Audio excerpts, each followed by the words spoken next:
La FNAIM, Fédération nationale de l'immobilier, et ses 20 agences de l'Aube vous présentent la Minute de l'immobilier.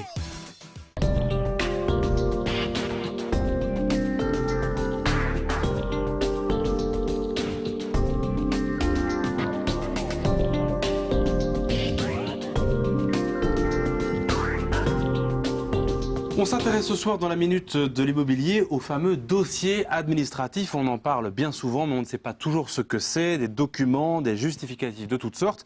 Pour en parler, c'est Céline Kerjean, agent immobilier à Romilly, et qui va tout nous expliquer. D'abord, Céline, quels sont les documents nécessaires pour acheter un bien ?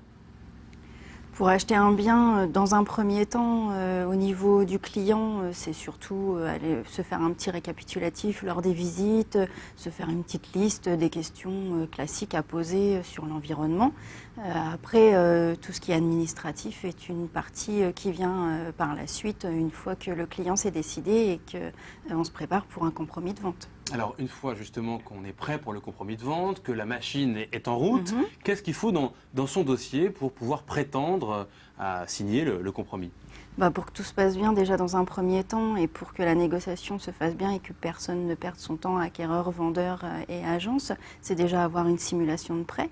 Donc arriver en prouvant qu'on est capable d'acheter le bien, donc au niveau du financement.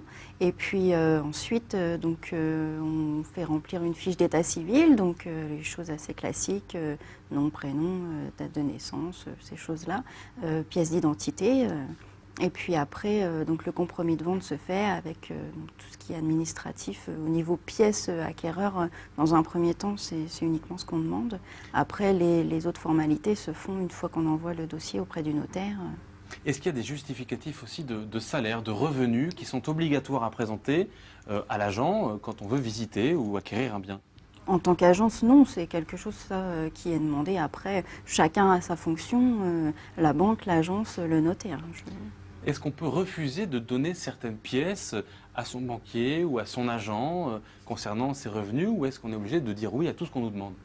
À dire oui à tout ce qu'on nous demande, peut-être pas, mais effectivement, pour la constitution du dossier, il est important que chaque personne qui intervienne ait tous les éléments en main et que rien ne soit caché surtout.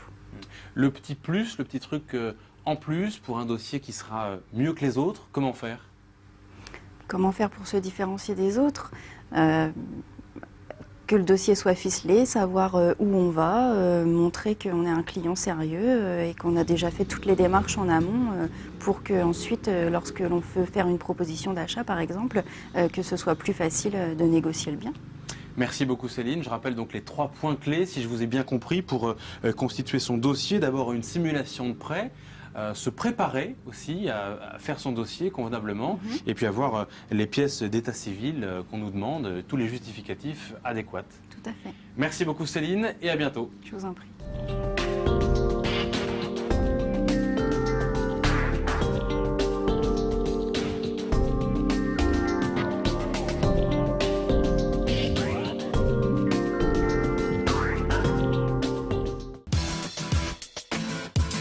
FNAIM Aube et ses 20 adhérents du département, avec le Cube, c'est carré.